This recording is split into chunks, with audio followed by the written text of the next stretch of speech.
మధ్య షట్టూట్ dam SHATOOT బాగా వార్తల్లోకి వచ్చింది.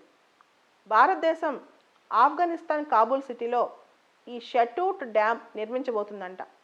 ఈ డ్యామ్ కాబూల్ నది మీద నిర్మించబోతోంది. ముఖ్యంగా చెప్పాలంటే కాబూల్ నదికి ఒక ట్రిబ్యూటరీ ఉంది, మైదాన్ నది అని చెప్పి.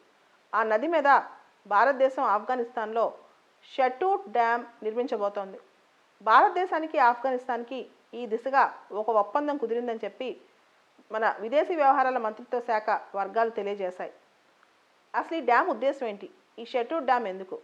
కాబూల్లో, ఆఫ్ఘనిస్తాన్ క్యాపిటల్ కాబూల్లో దాదాపు 20 లక్షల మంది ప్రజలు ఉన్నారు, 2 మిలియన్. వీళ్ళకి స్వచ్ఛమైన తాగునీరు అందించడానికి ఈ డ్యామ్ ఉపయుక్తంగా ఉంటుందంట. ఒకసారి ఈ డ్యామ్ కంప్లీట్ అయితే కనుక కాబూల్ ప్రజలకి శుభ్రమైన నీరు అందిస్తారంట ఈ డ్యామ్ ద్వారా. ఇది గొప్ప విషయం అని చెప్పొచ్చు. అయితే భారత్ ఆఫ్ఘన్ సంబంధాలు ఎలా ఉన్నాయి ఈ డ్యామ్ దిశగా ఆలోచించుకుంటే? ఇప్పటికే భారతదేశం ఆఫ్ఘనిస్తాన్లో సల్మా డ్యామ్ అనే ఒక డ్యామ్ కన్స్ట్రక్ట్ చేసింది. ఆఫ్ఘనిస్తాన్ ల్యాండ్ లాక్డ్ కంట్రీ, దానికి సీ యాక్సెస్ లేదు, కాబట్టి అక్కడ డ్యామ్స్ చాలా అవసరం. అందుకే సల్మా డ్యామ్ని ఇండియా ఆఫ్ఘనిస్తాన్ ఫ్రెండ్షిప్ డ్యామ్ అని కూడా అంటారు. అంటే ఆఫ్ఘనిస్తాన్ పైన భారత్కున్న ప్రేమ చూపించడానికి ఆ డ్యామ్ కట్టారు అని చెప్పి కూడా చెప్తుంటారు అనమాట.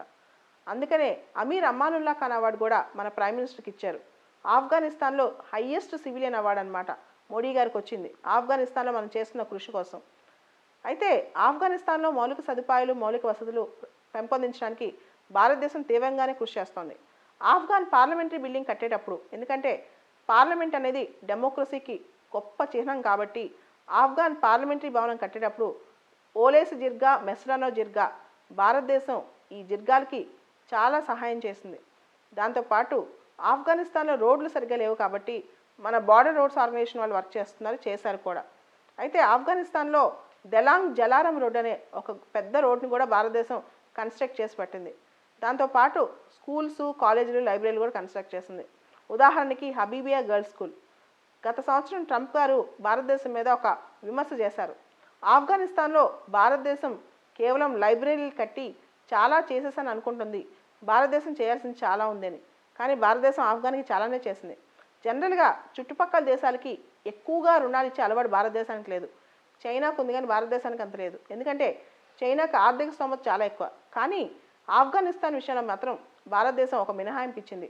దాదాపు $650 మిలియన్ నుంచి $750 మిలియన్ వరకు ఆఫ్ఘనిస్తాన్కి ఎయిడ్ కానీ లోన్ కానీ భారతదేశం ఈ 10-15 సంవత్సరాల నుంచి అందజేసింది. ఇది చాలా గొప్ప విషయం అని కూడా చెప్పొచ్చు. అయితే తాలిబాన్లు బాగా ఇప్పటికి కూడా సగం పైన ఆఫ్ఘనిస్తాన్లో తాలిబాన్ పట్టుంది. అమెరికన్ ట్రూప్స్ డొనాల్డ్ ట్రంప్ నెమ్మదిగా ఆల్మోస్ట్ తీసేస్తున్నారు. 2021 కల్లా పూర్తిగా అమెరికా వాళ్ళు ఆఫ్ఘనిస్తాన్ని ఖాళీ చేస్తారు.